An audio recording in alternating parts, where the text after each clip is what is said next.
Hello, welcome back. The title of this lesson is called Solving General Triangles. This is the side, side, side, and the side, angle, side cases. Now, what we're doing here is we're solving a triangle for all of the angles and the lengths of all of the sides. And you might say, haven't we been doing this the whole time? Well, we have, but we've been using and dealing with special cases that were basically solvable with one step. Like maybe we use the law of cosines, maybe we use the law of sines. In these problems, we're probably, in general, going to have to do more than one thing to solve, okay? Now, we have a bunch of cases of what you could be given for the triangles. In general, you need 3 pieces of information about the triangle in order to find the other 3. Remember, there's 3 angles and 3 sides. So there's 6 pieces of information altogether, 3 angles and 3 sides. If I give you any 3 pieces of info, then you'll be able to solve the triangle in general, okay? But there's a couple of gotchas along the way. So let's review those situations, and I'll tell you what we're going to study in this lesson. All right, so we have the side, side, side case. This is just a case when I give you the lengths of all 3 sides and I don't give you any angles at all. And then if I give you a side and then an angle and a side, these are the lengths of the sides with an included angle in the middle. So when the A is in the middle, it means you know the angle between 2 known sides of length S. All right, now what we're going to do in this lesson is we're going to cover these cases. So this lesson, right? But there's additional cases here. So if I give you all 3 sides, but I don't give you any angles, or if I give you 2 sides and I give you a known included angle, we're going to solve that in this lesson, this case in this lesson. Let's go down and cover the remaining cases that you could have. I could give you an angle and then a side and then an angle. This is when you have 2 angles of a triangle and a known side between them in that situation. I could also give you an angle and then another angle and another side. So maybe 2 angles and then another side next door to it. These are trying to tell you not only the pieces of information you have, but sort of the order that you have. Because I could give you 2 sides and an angle a bunch of different ways. Here's 2 sides and an angle in between. Here's a better example. Here's 2 angles and a side in between. Here's 2 angles next to each other with the side off, not in between the angles. These are different cases. This is going to be for a future lesson. Now, all 4 of these cases, you can find a unique solution.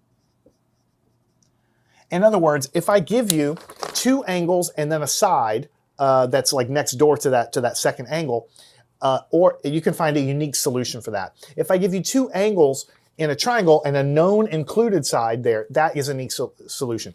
These cases I just told you about, they give you unique solutions, and we're also going to study them in this lesson.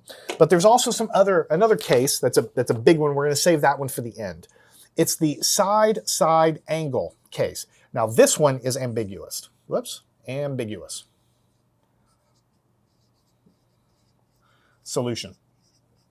In other words, when I say ambiguous, if I give you 2 sides that are kind of next to each other, and then an angle on the other side of that second side, then you can find a triangle that will fit that information, but you will in general be able to find more than one triangle that will work. All right, so there's a bunch of different situations. We're going to go through them case by case. In this lesson, we're going to focus on these situations. I'm going to point them out. In the next lesson, we're going to focus on these situations. And then in the final lesson, we're going to talk about the special case of when I give you 2 sides next to each other, followed by an angle on the other side. And I'm going to show you exactly what I mean when I say that more than one triangle can fit those pieces of information. So we have to be a little more careful in the third situation. So to get started, let's just solve I guess the easier cases that we just talked about. Let's say that I give you that the length A of the side of a triangle is 4 meters long, and B is 6 meters long, let's say, and C is 5 meters long. So basically, the first thing you need to do is draw a picture of this. It doesn't matter if you draw it correctly because you're not going to you don't know the angles really, you haven't solved them yet, so you just need to draw a triangle. Now, one corner has to be angle A. The next corner can be angle B, the next corner can be angle C. And as we already know, opposite angle B is side B, opposite angle A, side A, opposite angle C, side C. Now, I'm told that side A is 4 meters long. I'm told that side B is 6 meters long. I'm told that side C is 5 meters long. So I have been given no information at all about the angles here. I just know 3 sides. So this is the side, side, side case. And that is the first case I drew on the board. I said in this lesson, we're going to cover the side, side, side case. And in the next lesson, I'm going to cover the side angle side case. And we'll get to that when we get to that. But for right now, just know that this is the side, side, side case. So if I give you three numbers, and those three numbers are supposedly going to form the boundaries of a triangle, it forms a unique triangle. And the angles that are in there can be really only one set or one triplet of angles that work when you're given the three sides of a triangle. So how do you solve this? Well, if you try to use the law of sines, then you know that the sine of this angle A divided by this is equal to the sine of this angle B divided by this, which is also equal to the sine of angle C divided by this. But the problem is, since I don't know any angles at all, then I can write it down and it's true, but I don't know any angles, so I can't use the law of sines because I need at least only one unknown. But since I don't know any angles at all, I'm always going to have at least two unknowns. So I can't do that. Now, usually we go in here and try to deduce the third angle by subtraction from 180, but I don't know any angles here, so I can't even do that. So we have to first go to the law of cosines. The law of cosines is going to allow us to find one of the angles, and then once we know one of the angles, we can go back to the law of sines to find another angle. We need at least one angle in here to use the law of sines. We don't have it, so we abandon it. We go to the law of cosines. So the first thing we're going to do is law of cosines. And just write it down. See if it produces an equation that you can solve. So what we're going to do is it doesn't actually matter what angle you solve for. You just need to solve for one of the angles. So let's try to go ahead and just solve for angle A. I could write the law of cosines to solve for angle B or angle C, and I would still be able to solve the triangle, but let's just write it down to solve for angle A. How can we do that? We need the law of cosines that has the cosine of the angle A, and that one is going to be the following. A squared is equal to B squared plus C squared minus 2 times these, B times C, times the cosine of the angle between, which is the other letter over here, capital A. So make sure you understand, A squared, B squared plus C squared minus 2BC times the cosine of the other angle, which is between B and C. Here's B and here's C, which is angle A, that one there. And we're hoping that we'll be able to use this to solve for angle A, and then we'll be one step closer to solving the problem. So let's plug in what we know. A is equal to 4, which is right here, so we can put in 4 squared. B is equal to 6, so we can put that there. C is equal to 5, so we can put that there, minus 2, and then B times C needs to be here, so you can put 6, and then times 5, and then times the cosine of angle A. And notice that all we have is numbers, and we can then find one of the angles. Once we know one of the angles, we can use the law of sines to find another angle, and then go from there. So 4 times 4 is 16, 6 times 6 is 36, 5 times 5, 25, and then 2 times 5 is 10, 10 times the 6 is 60, and then we have the cosine of angle A.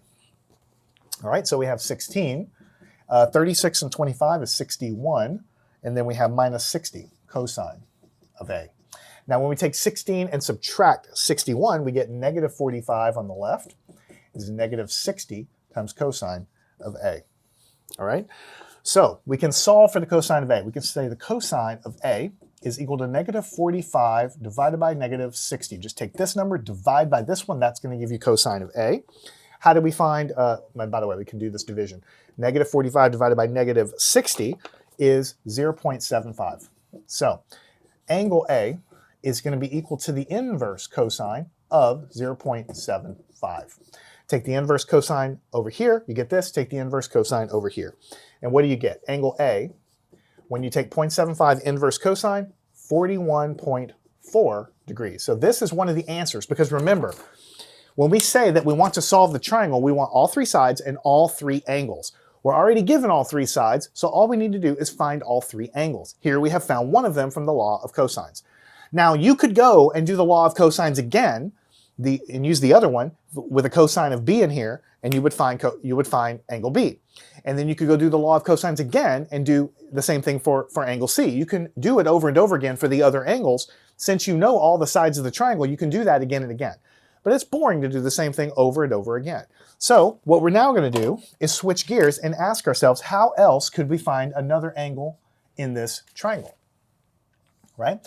Well, we now know that 41.4 is equal to this. This is 41.4 degrees. That's what that is. And we can now use the law of sines, right? I'm trying to decide if I want to do it on this board or the other. I guess I'll do it on this one. Because what we can do is we can say that the sine of this angle here, so I'll do law of sines. The sine of 41.4 degrees, well, if I can write 41.4, sorry about that. So 41.4 degrees, like this. Divided by the side opposite of that, which is 4, is equal to, and you can just pick what you want to solve for. Like it could be B or C, but I'm going to choose to solve for angle B. And then opposite angle B is going to be 6, so 6 goes here. So now I have enough to solve for the other angle, angle B. So 41.4, take the sine of that, you get 0.66 divided by 4, sine of B divided by 6. And then 0.66 divided by 4, you get 0.165 is equal to sine B divided by 6.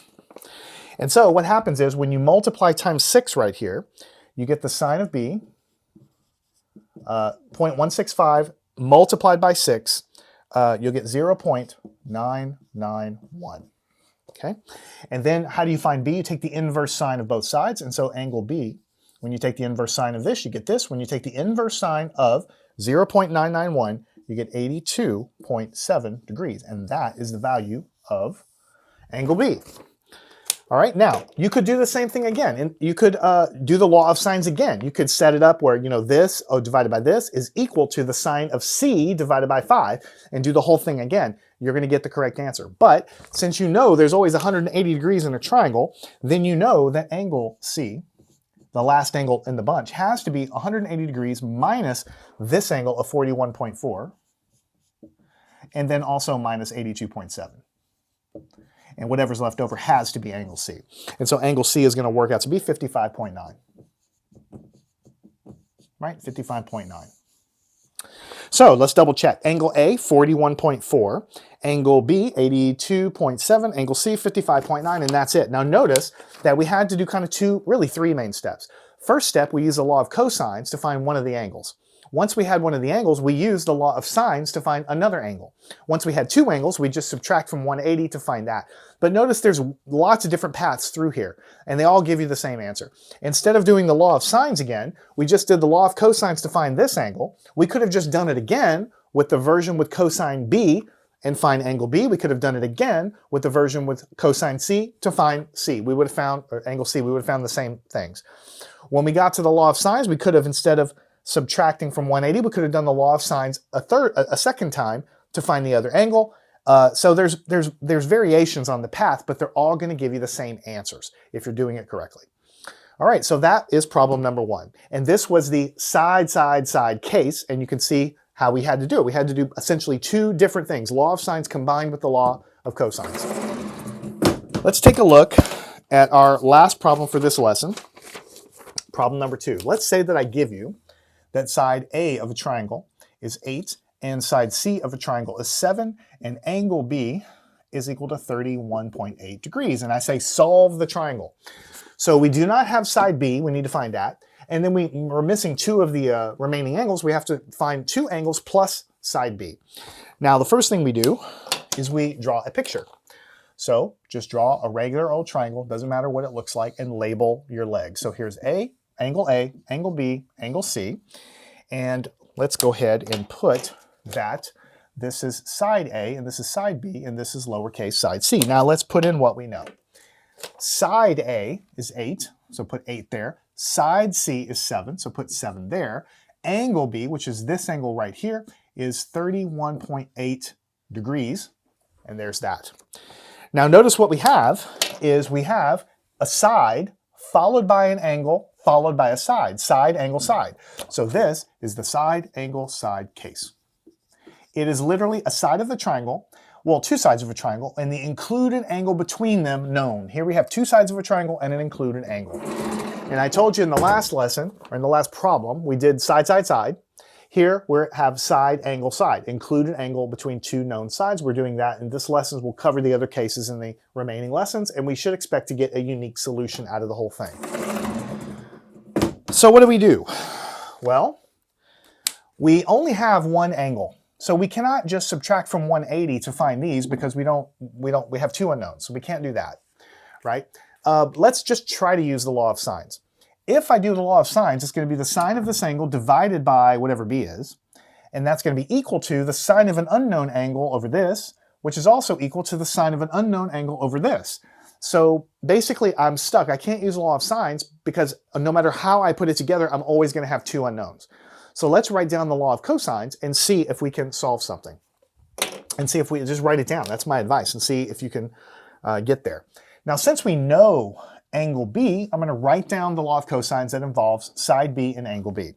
So law of cosines, there's three versions, of course. Let's write down the one that deals with side B. So b squared has to be the other two sides squared, a squared plus c squared, minus 2 times a times c, times what? The cosine of the capital version of this, which is b. That's kind of the way that we should remember this guy. Now let's put everything in there. B, I don't know, so I'm going to put b squared. A is given as 8, so I'll put 8 squared. C is given as 7, so I'll put 7 squared, minus 2 times a times c, so 8 times 7, times the cosine of b, and I know what b is. It's 31.8 degrees. Everywhere you see is numbers, so I'm allowed to calculate the value of side b.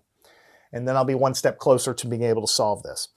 So b squared equals 8 times 8 is 64, 7 squared, 49, minus the 2 times the 8 times the 7 works out to 112.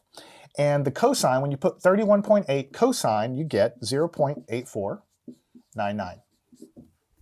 All right, so what do you get? B squared is equal to, when you take this plus this, and then over here, if you take 112 times this, you're going to get a number, 64 plus this minus whatever you got by multiplying here, you'll get 17.812.